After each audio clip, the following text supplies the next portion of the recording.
കരിപ്പൂരിന്റെ റൺവേയിലേക്ക് Boeing 737ന്റെ ചിറകുകൾ താഴാൻ തുടങ്ങുമ്പോൾ Hari glass വിൻഡോയിലൂടെ പുറത്തേക്ക് നോക്കി. താഴെ മഴ പെയ്ത് നനഞ്ഞ റൺവേ ഒരു കണ്ണാടി പോലെ തിളങ്ങുന്നു. 15 വർഷങ്ങൾ, ഒരു മനുഷ്യായുസിന്റെ നല്ലൊരു പങ്ക്. ഓർമ്മകളുടെ ഒരു വേലിയേറ്റം അവന്റെ നെഞ്ചിൽ വന്ന് തല്ലി. ഓരോ ഓർമ്മയ്ക്കും മണലിന്റെ ഗന്ധവും പൊള്ളുന്ന വെയിലിന്റെ നിറവും പിന്നെ ഒടുങ്ങാത്ത ഏകാന്തതയുടെ തണുപ്പുമായിരുന്നു. ദുബായ് എയർപോർട്ടിലേക്ക് ആദ്യമായി വിമാനം കയറുമ്പോൾ കൂടെയുണ്ടായിരുന്നത് കുടുംബത്തിന്റെ മാനം പണയത്തിലായതിന്റെ പേരിൽ തലകുനിച്ചിരുന്ന അച്ഛന്റെ മൗനവും ഗർഭിണിയായ ഭാര്യ ലക്ഷ്മിയുടെ ക്ഷീണം പടർന്ന മുഖവുമായിരുന്നു.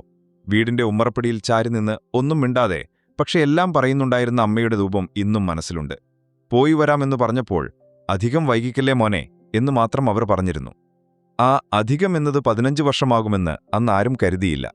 അച്ഛന്റെ കൃഷിയിലെ കണക്കുകൂട്ടലുകൾ പിഴച്ചതും പെങ്ങളുടെ കല്യാണത്തിനു വാങ്ങിയതുമെല്ലാം ചേർന്ന് തലമുറ കൈമാറി വന്ന കടഭാരം 5 ലക്ഷത്തിൽ കവിഞ്ഞിരുന്നു. പലിശക്കാരൻ വേലായുധന്റെ ഭീഷണി വീടിന്റെ ഉമ്മറത്ത് നിത്യേന മുഴങ്ങാൻ തുടങ്ങിയപ്പോഴാണ് ഹരി ആ തീരുമാനമെടുത്തത്: കടൽ കടക്കുക. ലേബർ ക്യാമ്പിലെ ഇടുങ്ങിയ മുറിയിൽ, ഒരേ മുറിയിൽ താമസിക്കുന്ന 12 പേരുടെ വ്യത്യസ്തങ്ങളായ നെടുവീർപ്പുകൾക്കിടയിൽ ഹരി പലപ്പോഴും തനിച്ചായി. കൺസ്ട്രക്ഷൻ സൈറ്റിലെ പൊടിപടലങ്ങൾ ശ്വാസിച്ച് ചുട്ടുപൊള്ളുന്ന വെയിലിൽ കോൺക്രീറ്റ് മിക്സറിന്റെ കാതടപ്പിക്കുന്ന മുരൾച്ചക്കിടയിൽ അവനൊരു യന്ത്രം പോലെ പണിയെടുത്തു. ആദ്യത്തെ കുറേ മാസങ്ങൾ സംസാരം പോലും ഫോണിലൂടെ മാത്രമായിരുന്നു. നാട്ടിൽ നിന്ന് അനിയൻ ജയേഷ് വിളിക്കുമ്പോൾ മാത്രമാണ് അവന്റെ വരണ്ട ജീവിതത്തിലേക്ക് ഒരൽപ്പം ആശ്വാസം പെയ്തിരുന്നത്. ഏട്ടൻ അവിടെ കിടന്ന് വിഷമിക്കണ്ട, ഞാനിവിടെ എല്ലാ കാര്യങ്ങളും നോക്കുന്നുണ്ട്. അച്ഛനെയും അമ്മയെയും ഞാൻ പൊന്നുപോലെ നോക്കിക്കൊള്ളാം. അനിയന്റെ വാക്കുകൾക്ക് എന്താശ്വാസമായിരുന്നു! ഹരി ദീർഘങ്ങൾ സ്വരകൂട്ടി. സ്വന്തമായി ഒരു ജോഡി പുതിയ ചെരുപ്പ് വാങ്ങാൻ മടിച്ച് കീറിയ ബനിയൻ വീണ്ടും വീണ്ടും തുന്നിയിട്ട് അവൻ നാട്ടിലേക്ക് പണമയച്ചു. മൂത്ത മകന്റെ പിറന്നാളിന് കളിപ്പാട്ടം വാങ്ങാൻ അയച്ച പണം കൊണ്ട് അവിടത്തെ കടം കുറച്ചെങ്കിലും വീട്ടാൻ അവൻ ലക്ഷ്മിയോട് പറഞ്ഞു. ഇളയ മകൻ ജനിച്ചപ്പോൾ ഒന്ന് കാണാൻ പോലും ആകാതെ ഫോണിലൂടെ അവന്റെ കരച്ചിൽ കേട്ട് ഹരി ക്യാമ്പിലെ ഇരുട്ടിലിരുന്ന് കരഞ്ഞു. ഓണത്തിനും വിഷുവിനും പുതിയ ഉടുപ്പുകൾ വാങ്ങാൻ ലക്ഷ്മിയോട് പറയുമ്പോൾ താൻ അന്നും കഴിക്കുന്നത് തലേന്നത്തെ തണുത്ത കുബ്ബൂസാണെന്ന് അവൻ പറഞ്ഞില്ല. ഓരോ മാസവും മുടങ്ങാതെ ജയേഷിന്റെ അക്കൗണ്ടിലേക്ക് പണമയക്കുമ്പോൾ ഹരി ഒരു സ്വപ്നം കാണുകയായിരുന്നു: പലിശക്കാരൻ വേലായുധന്റെ ശകാരമില്ലാത്ത ഒരു വീട്, കടം തീർത്തതിന്റെ പേരിൽ അച്ഛന്റെ മുഖത്ത് വിരിയുന്ന അഭിമാനം, നാട്ടുകാരുടെ മുന്നിൽ തലയുയർത്തി നിൽക്കുന്ന കുടുംബം. ജയേഷേ, പണം കിട്ടിയോ? വേലായുധന് കൊടുത്തോ എന്ന് ഓരോ തവണ വിളിക്കുമ്പോഴും അവൻ ചോദിക്കും. കിട്ടിയേട്ടാ, ഞാൻ കുറച്ചായി കൊടുത്തു തീർക്കുന്നുണ്ട്. ഒറ്റയടിക്ക് കൊടുത്താൽ അയാളത് വേറെ വഴിക്ക് കളയും. ഞാൻ ബുദ്ധിപരമായിട്ടാണ് കാര്യങ്ങൾ നീക്കുന്നത്. ഏട്ടൻ പേടിക്കണ്ട. ജയേഷിന്റെ മറുപടിയിൽ അവൻ പൂർണ്ണമായി വിശ്വസിച്ചു.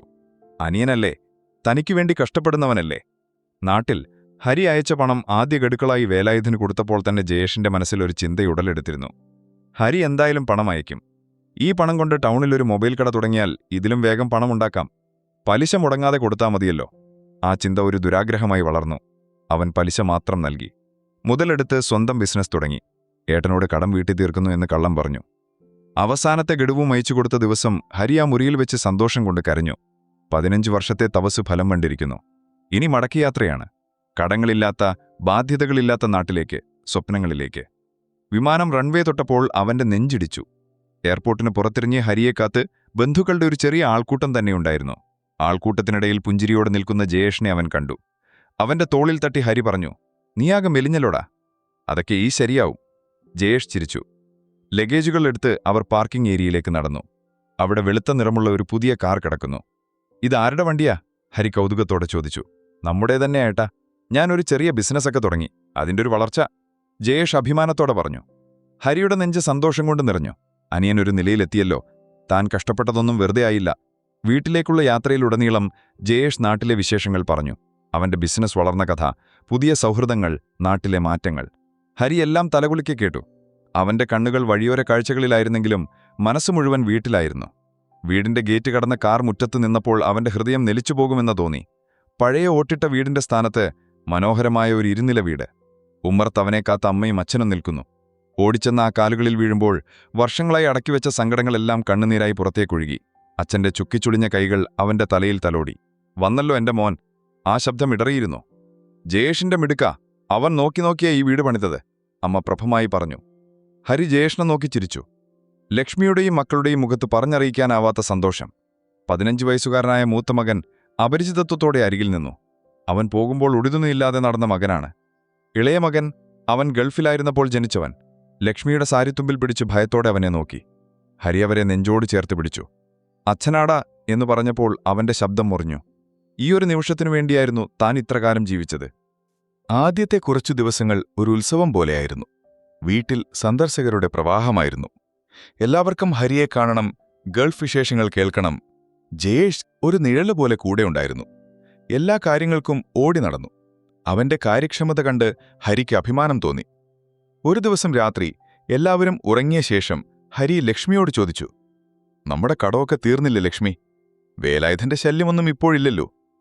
ഇല്ല, ജയേഷാണ് എല്ലാ കാര്യങ്ങളും നോക്കിയത്. അവനിപ്പോൾ നാട്ടിൽ നല്ല പേരാ. നിങ്ങളുടെ അനിയൻ ഒരു സംഭവമാണെന്നാ എല്ലാവരും പറയുന്നത്, അവൾ സന്തോഷത്തോടെ പറഞ്ഞു.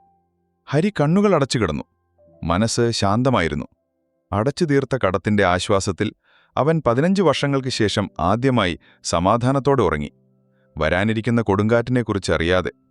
സന്തോഷത്തിന്റെ ആ ദിനങ്ങൾക്ക് അധികം ആയുസ്സുണ്ടായിരുന്നില്ല. ഒരു സായാഹ്നത്തിൽ ഹരി മുറ്റത്ത് ചാരുപടിയിലിരുന്ന് ചായ കുടിക്കുമ്പോഴാണ് ആ ജീപ്പ് ഗേറ്റ് കടന്നു വന്നത്. അതിൽ നിന്ന് വേലായുധനും കൂടെ രണ്ടുപേരും ഇറങ്ങുന്നത് കണ്ടപ്പോൾ ഹരിയുടെ ഉള്ളൊന്ന് കാളി. എന്തിനായിരിക്കും അയാളിപ്പോൾ വരുന്നത്?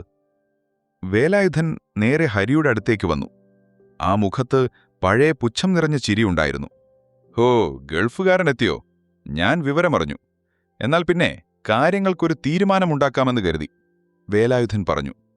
ഹരി ഒന്നും മനസ്സിലാവാതെ എഴുന്നേറ്റു. എന്തു കാര്യങ്ങൾ? അതൊക്കെ ജയേഷ് എപ്പോഴേ തീർത്തതാണല്ലോ. അതൊക്കെ കേട്ടതും വേലായുധൻ ഉറക്കെ ചിരിച്ചു.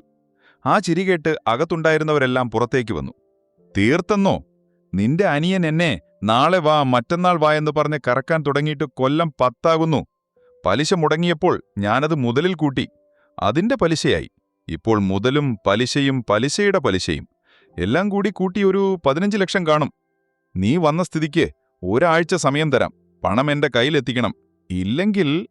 അയാൾ വാക്കുകൾ പാതി നിർത്തി. ഹരിയുടെ തല കറങ്ങുന്നതുപോലെ തോന്നി. അവൻ ജയേഷിനെ തിരഞ്ഞു. ജയേഷ് വീടിന്റെ ഉമ്മറത്ത് വിളറിയ മുഖവുമായി നിൽപ്പുണ്ടായിരുന്നു. ജയേഷേ, എന്താണിത്? എന്താ ഇയാളീ പറയുന്നത്? ഹരിയുടെ ശബ്ദമുയർന്നു. ജയേഷ് ഒന്നും മിണ്ടിയില്ല. വേലായുധൻ വീണ്ടും പറഞ്ഞു, അവനോട് ചോദിച്ചിട്ട് എന്താ കാര്യം? പണം തരാനുള്ളത് നീയാ. നിന്റെ അച്ഛൻ വാങ്ങിയ കടം. നീ ഗൾഫിൽ പോയത് ഇത് വീട്ടാനാണെന്നാ നാട്ടുകാർ മുഴുവൻ പറയുന്നത്. എന്നിട്ടിപ്പോൾ കൈമലർത്തിയാലോ? ഇറങ്ങിപ്പോണം എന്റെ വീട്ടിൽ നിന്ന്. ഹരി അലറി. എന്റെ അനിയൻ എനിക്ക് വാക്ക് തന്നതാ. അവൻ കടം തീർത്തുവെന്ന് എന്നോട് പറഞ്ഞതാ. വാക്കോ? ആ വാക്കുകൊണ്ട് എനിക്കെന്റെ പണം കിട്ടില്ലല്ലോ ഹരി. ഞാൻ ഒരാഴ്ച കഴിഞ്ഞു വരും, അപ്പോൾ കാണാം. അതും പറഞ്ഞ് വേലായുധനും സംഘവും ജീപ്പിൽ കയറിപ്പോയി. ജീപ്പ് കണ്ണിൽ നിന്ന് മറഞ്ഞതും ഹരി ജയേഷിന്റെ നേരെ തിരിഞ്ഞു. അവന്റെ കണ്ണുകളിൽ തീയായിരുന്നു. എന്താടാ ഇത്? എവിടെ പോയി ഞാൻ അയച്ച പണം? നീ എന്തിനാ എന്നോട് കള്ളം പറഞ്ഞത്? മുറ്റത്ത് ഒരു നിമിഷം ശ്മശാനമൂകത തളം കെട്ടി. അമ്മയുടെയും അച്ഛന്റെയും മുഖത്ത് അവിശ്വസനീയത, ലക്ഷ്മിയുടെ കണ്ണുകളിൽ ഭയം. ആ നിമിഷം ഹരി തിരിച്ചറിയുകയായിരുന്നു, താൻ പണിതുയർത്തിയ സ്വപ്നങ്ങളുടെ കൊട്ടാരത്തിന് തീ പിടിച്ചിരിക്കുന്നു. മുറ്റത്തെ നിശബ്ദതയെ ഭേദിച്ചത് ജയേഷിന്റെ ശബ്ദമായിരുന്നു. അതുവരെ വിളറി വെളുത്തുനിന്ന അവന്റെ മുഖത്ത് പതിയൊരു ധാർഷ്ട്യം നിറയുന്നത് ഹരി കണ്ടു. എന്ത് പണം? ഏട്ടൻ എന്തിനിങ്ങനെ കിടന്നൊച്ച വയ്ക്കുന്നത്? ജയേഷിന്റെ ശബ്ദം ശാന്തമായിരുന്നു, പക്ഷെ അതിലൊരു മൂർച്ചയുണ്ടായിരുന്നു. ഹരി ഞെട്ടിപ്പോയി. ഞാൻ അയച്ച പണം, വേലായുധന് കൊടുക്കാൻ വേണ്ടി ഞാൻ നിനക്ക് അയച്ചു തന്ന ലക്ഷങ്ങൾ, അതെവിടെ പോയി? ജയേഷ് ഒന്ന് പുച്ഛത്തോടെ ചിരിച്ചു. മാതാപിതാക്കളുടെ പിന്തുണ തനിക്കുണ്ടാകുമെന്ന് അവൻ ഉറപ്പായിരുന്നു. ഏട്ടൻ എന്ത് പണത്തിന്റെ കണക്കായി പറയുന്നത്? നിങ്ങളവിടെ സുഖമായി ദിർഹമെണ്ണിയപ്പോൾ ഞാനിവിടെ അമ്മയെയും അച്ഛനെയും നോക്കി. ഈ വീട് വെച്ചു. അതിനൊക്കെ പണം വേണ്ടേ? നിങ്ങളവിടെ വെയിലുകൊണ്ടെങ്കിൽ ഞാനിവിടെ മഴ നനഞ്ഞു നിന്നിട്ടുണ്ട്. അതെല്ലാം കൂടി ഒരു കണക്കായി അങ്ങ് തീർത്തു. ഹരിയുടെ കാതുകളിൽ ആ വാക്കുകൾ ഒരു വെടിയുണ്ട പോലെ തുളച്ചുകയറി. ഒരു നിമിഷം അവൻ സ്തബ്ധനായി നിന്നുപോയി. കടമായിട്ട് തന്നതല്ലേ എന്ന് പറഞ്ഞിരുന്നെങ്കിൽ അവൻ ഒരുപക്ഷെ സഹിക്കുമായിരുന്നു. ഇത് അവകാശവാദം. നമ്മുടെ കുടുംബത്തിന്റെ മാനം രക്ഷിക്കാനല്ലടാ പുല്ലെ ഞാൻ മരുഭൂമിയിൽ കിടന്ന് വെന്തുരുകിയത്. ഹരി അവന്റെ ഷർട്ടിൽ കുത്തിപ്പിടിച്ചു. ഏട്ടൻ കഷ്ടപ്പെട്ടതിന് ഞാനെന്ത് പിഴച്ചു? ഏട്ടൻ ഗൾഫിൽ പോയി, ഞാനിവിടെ അമ്മയെയും അച്ഛനെയും നോക്കി. ഏട്ടൻ പണം അയച്ചു, ഞാനത് വാങ്ങി. അതിലെന്താ തെറ്റ്? ഏട്ടൻ അയച്ച കാശുകൊണ്ടല്ലേ നമ്മളെല്ലാം സുഖമായി ജീവിച്ചത്. പിന്നെന്തിനായിപ്പോ ഒരു കണക്ക് പറച്ചിൽ? അതുവരെ സംശയത്തോടെ നിന്ന അച്ഛൻ മുന്നോട്ടു വന്നു. ഹരി, നീ എന്തിനാ അവനെ കുറ്റപ്പെടുത്തുന്നത്? നീ ഇല്ലാത്ത കാലം ഞങ്ങളെ പൊന്നുപോലെ നോക്കിയത് അവനാ. ഞങ്ങൾക്കൊരസുഖം വന്നാൽ ഓടിവരാൻ, രാത്രി ഒരു മരുന്ന് വാങ്ങാൻ അവൻ മാത്രമേ ഉണ്ടായിരുന്നുള്ളൂ. നിന്റെ പണം ബാങ്കിൽ കിടന്നിട്ടുണ്ടായിരിക്കാം, പക്ഷെ ഞങ്ങളെ നോക്കിയത് ഇവനാ. നിന്റെ അനിയൻ അങ്ങനൊരു ചതി ചെയ്യില്ല. അമ്മയും അച്ഛന്റെ വാക്കുകൾ ശരിവെച്ചു. മോനെ, അവൻ കഷ്ടപ്പെട്ടൊരു നിലയിലെത്തിയപ്പോൾ നിനക്ക് കണ്ണുകടിയാണോ? പണത്തിന്റെ പേരിൽ അനിയനുമായി വഴക്കിടാൻ നാണമില്ല നിനക്ക്. നീയില്ലാത്ത 15 കൊല്ലം ഞങ്ങളുടെ കൺമുന്നിൽ അവനുണ്ടായിരുന്നു. നീയിപ്പോൾ ഒരു ദിവസം വന്നിട്ട് അവനെ കള്ളനെന്ന് വിളിച്ചാൽ ഞങ്ങൾ സഹിക്കില്ല. ഓരോ വാക്കുകളും അവന്റെ ഹൃദയത്തെ കീറിമുറിച്ചു. ആർക്കുവേണ്ടിയാണോ താൻ ജീവിച്ചത്, അവർ തന്നെ കുറ്റപ്പെടുത്തുന്നു. സ്വന്തം മാതാപിതാക്കൾ. പ്രോക്സിമിറ്റിയുടെ പേരിൽ അവർ യാഥാർത്ഥ്യത്തിനു നേരെ കണ്ണടയ്ക്കുന്നു. അവന്റെ കണ്ണുകൾ നിറഞ്ഞു തുളുമ്പി. അവൻ സഹായത്തിനായി ലക്ഷ്മിയെ നോക്കി. അവളുടെ കണ്ണുകളിലും കണ്ണുനീർ നിറഞ്ഞിരുന്നു. പക്ഷേ ആ നോട്ടത്തിൽ അവനോടുള്ള വിശ്വാസം ജ്വലിച്ചു നിന്നിരുന്നു. നിങ്ങളൊന്നും മിണ്ടാതിരിക്കുന്നുണ്ടോ? ലക്ഷ്മിയുടെ ശബ്ദം അവിടെ ഉയർന്നു. ഈ മനുഷ്യൻ അവിടെ കിടന്ന് അനുഭവിച്ചത് എനിക്കറിയാം. സ്വന്തം അനിയനെ വിശ്വസിച്ചതാണോ അദ്ദേഹം ചെയ്ത തെറ്റ്? നീയെന്താ ലക്ഷ്മി, ഞങ്ങളെ കുറ്റപ്പെടുത്തുന്നോ? അവൻ ഞങ്ങളുടെയും മോനല്ലേ? അമ്മയുടെ ശബ്ദത്തിൽ പരിഭവമായിരുന്നു. ഹരിക്ക് അത് താങ്ങാനായില്ല. അവൻ അകത്തേക്ക് ഓടിക്കയറി. മുറിയുടെ വാതിലടച്ച് കട്ടിലിലേക്ക് വീണു. തലയിണയിൽ മുഖമമർത്തി അവൻ പൊട്ടിക്കരഞ്ഞു. 15 വർഷത്തെ പ്രവാസം കൊണ്ട് താൻ നേടിയത് ഈ അപമാനമായിരുന്നു. സ്വന്തം കുടുംബത്തിൽ ഒരു അന്യനായി മാറാനായിരുന്നു തന്റെ ഈ മടങ്ങിവരവ്. വാർത്തകൾക്ക് കാട്ടുതീയേക്കാൾ വേഗതയായിരുന്നു. ഹരിയുടെ വീട്ടിലുണ്ടായ സംഭവം പിറ്റേന്ന് നേരം പുലർന്നപ്പോഴേക്കും അങ്ങാടിപ്പാട്ടായി. കഥകൾക്ക് പല രൂപങ്ങളും ഭാവങ്ങളും കൈവന്നു. കേട്ടോ, ഹരിക്ക് അനിയൻ രക്ഷപ്പെട്ടത് സഹിക്കുന്നില്ലത്രേ. പാവം ജയേഷ്, ആ ചെറുക്കൻ കഷ്ടപ്പെട്ടൊരു നിലയിലെത്തിയപ്പോ അതിൽ കുശുമ്പ്. ഗൾഫിൽനിന്ന് വന്നതിന്റെ അഹങ്കാരമാ. അങ്ങാടിയിലെ ചായക്കടയിൽ ഹരി ഒരു ചർച്ചാ വിഷയമായി. വർഷങ്ങളായി നാട്ടിൽ ഒരു നല്ല പിള്ള ചമഞ്ഞു നടന്ന ജയേഷിനെ എല്ലാവർക്കും ഇഷ്ടമായിരുന്നു. എന്നാൽ ഹരി വർഷങ്ങൾക്ക് ശേഷം മടങ്ങിയെത്തിയ ആർക്കും വലിയ പരിചയമില്ലാത്ത ഒരാൾ മാത്രം. നാട്ടുകാർ ജയേഷിന്റെ പക്ഷം ചേർന്നു. ഒരു ദിവസം വൈകുന്നേരം അച്ഛൻ അവന്റെ മുറിയിലേക്ക് വന്നു. ഹരി പ്രതീക്ഷയോടെ എഴുന്നേറ്റു. അച്ഛൻ തന്നെ മനസ്സിലാക്കുമെന്ന് അവൻ വെറുതെ ആശിച്ചു. ഹരി, അച്ഛന്റെ ശബ്ദം കനത്തിരുന്നു. നീ കാരണം ഈ കുടുംബത്തിനുണ്ടായ ചീത്തപ്പേര് മതിയോ? നീ ഇവിടെ ഇല്ലാതിരുന്ന 15 വർഷം ഞങ്ങളുടെ അസുഖത്തിനും ആവശ്യത്തിനും ഓടി വന്നത് അവനാ. നീ അയച്ച പണം കൊണ്ടായിരിക്കാം അവൻ ഞങ്ങളെ നോക്കിയത്. പക്ഷെ അതിനൊരു നന്ദി വേണ്ടേ? അവൻ രക്ഷപ്പെട്ട് കണ്ടപ്പോ നിനക്ക് സഹിക്കുന്നില്ല അല്ലേ? അച്ഛാ, ഹരിക്ക് വാക്കുകൾ കിട്ടിയില്ല. ഒന്നും പറയണ്ട. ഒന്നുകിൽ നീ ഈ പ്രശ്നം ഇവിടെ അവസാനിപ്പിക്കണം, അല്ലെങ്കിൽ നിന്റെ വഴിക്കും അവൻ അവന്റെ വഴിക്കും പോണം. ഈ വയസ്സുകാലത്ത് നാട്ടുകാരുടെ മുന്നിൽ തലകുനിച്ച് നടക്കാൻ ഞങ്ങളെ കിട്ടില്ല. അതും പറഞ്ഞ് അച്ഛൻ പുറത്തേക്ക് പോയി. ഹരി തളർന്നിടുന്നുപോയി. അന്ന് രാത്രി ലക്ഷ്മി അവന്റെ അരികിൽ വന്നിരുന്നു. ഏട്ടാ, തളരരുത്. നമ്മൾ സത്യം തെളിയിക്കും. ഞാൻ കൂടെയുണ്ട്. എന്റെ അച്ഛൻ തന്ന ഈ മാല വിറ്റിട്ടാണെങ്കിലും നമ്മൾ കേസ് നടത്തും. അവൾ അവന്റെ കൈകളിൽ മുറുകെ പിടിച്ചു. ആ സ്പർശനത്തിൽ, ആ വാക്കുകളിൽ ഹരി വീണ്ടും പിടിച്ചു നിൽക്കാനുള്ള ഒരു കാരണം കണ്ടെത്തി. കരഞ്ഞു തളർന്നുറഞ്ഞ രാത്രികൾക്കൊടുവിൽ ഹരി ഒരു പുതിയ തീരുമാനത്തോടെയാണ് കണ്ണു തുറന്നത്. ലക്ഷ്മി, ഞാൻ ബാങ്കിൽ വരെ ഒന്ന് പോകുന്നുണ്ട്. ഞാനും വരാമേട്ടാ. വേണ്ട, നീ മക്കളെ നോക്ക്. എനിക്കൊരു കാര്യം ഉറപ്പുവരുത്താനുണ്ട്. വർഷങ്ങൾക്ക് ശേഷം ഹരി ടൗണിലേക്ക് ബസ് കയറി. ബാങ്കിന്റെ പടികൾ കയറുമ്പോൾ അവന്റെ നെഞ്ചിടിക്കുന്നുണ്ടായിരുന്നു. എനിക്കൊരു സ്റ്റേറ്റ്മെന്റ് വേണമായിരുന്നു, അവൻ മാനേജറുടെ മുറിയിൽ ചെന്നു പറഞ്ഞു. കഴിഞ്ഞ 15 വർഷമായി ഞാൻ എന്റെ സഹോദരൻ ജയേഷിന്റെ അക്കൗണ്ടിലേക്ക് അയച്ച പണത്തിന്റെ മുഴുവൻ വിവരങ്ങളും. മാനേജർ അവനെ അടിമുടി നോക്കി. നാട്ടിലെ സംസാര വിഷയം അയാളുടെ കാതിലും എത്തിയിരുന്നു. അതൊക്കെ പഴയതല്ലേ, എടുക്കാൻ ബുദ്ധിമുട്ടാണ്. എനിക്ക് കിട്ടിയേ പറ്റൂ. അതെന്റെ ജീവിതത്തിന്റെ കണക്കാണ്. ഹരിയുടെ ശബ്ദം ദൃഢമായിരുന്നു. മണിക്കൂറുകളുടെ കാത്തിരിപ്പിനൊടുവിൽ ഒരു കെട്ട് കടലാസുകളുമായി ക്ലർക്ക് വന്നു. ഓരോ പേജിലും തീയതിയും തുകയും വ്യക്തമായി രേഖപ്പെടുത്തിയിരിക്കുന്നു. ഹരി ആ കടലാസ് കെട്ട് നെഞ്ചോട് ചേർത്ത് പിടിച്ചു. ഇത് വെറും കടലാസുകളല്ല. തന്റെ വിയർപ്പാണ്, കണ്ണുനീരാണ്, യൗവനമാണ്. ടൗണിലെ ജംഗ്ഷനിൽ ബസ് കാത്തു നിൽക്കുമ്പോഴാണ് പിന്നിൽ നിന്നൊരു വിളി കേട്ടത്. ഹരി! തിരിഞ്ഞു നോക്കിയപ്പോൾ ഹരി കണ്ടു രമേഷ്, അവന്റെ ബാല്യകാല സുഹൃത്ത്. എന്താടാ ഇത്? നീയാകെ കോലം വിട്ടുപോയല്ലോ. എന്തെങ്കിലും പ്രശ്നമുണ്ടോ? രമേഷിന്റെ കണ്ണുകളിൽ ആത്മാർത്ഥമായ ആകാംക്ഷയുണ്ടായിരുന്നു. അടുത്തുള്ള ചായക്കടയിലിരുന്ന് ഹരി എല്ലാം തുറന്നു പറഞ്ഞു. എനിക്ക് നിന്നെ വിശ്വാസമാടാ. എല്ലാം കേട്ടുകഴിഞ്ഞപ്പോൾ രമേഷ് പറഞ്ഞു. എനിക്കറിയാം നിന്നെ. നീ ഇല്ലാത്ത പണത്തിനു വേണ്ടി വഴക്കിടില്ല. ഇത് പണത്തിന്റെ മാത്രം പ്രശ്നമല്ല, നിന്റെ അഭിമാനത്തിന്റെ പ്രശ്നമാണ്. നമ്മളിത് വിട്ടുകൊടുക്കാൻ പാടില്ല. വർഷങ്ങൾക്ക് ശേഷം ലക്ഷ്മി അല്ലാതെ മറ്റൊരാൾ തന്നെ വിശ്വസിക്കുന്നുവെന്ന് കേട്ടപ്പോൾ ഹരിക്ക് കരച്ചിലടക്കാനായില്ല.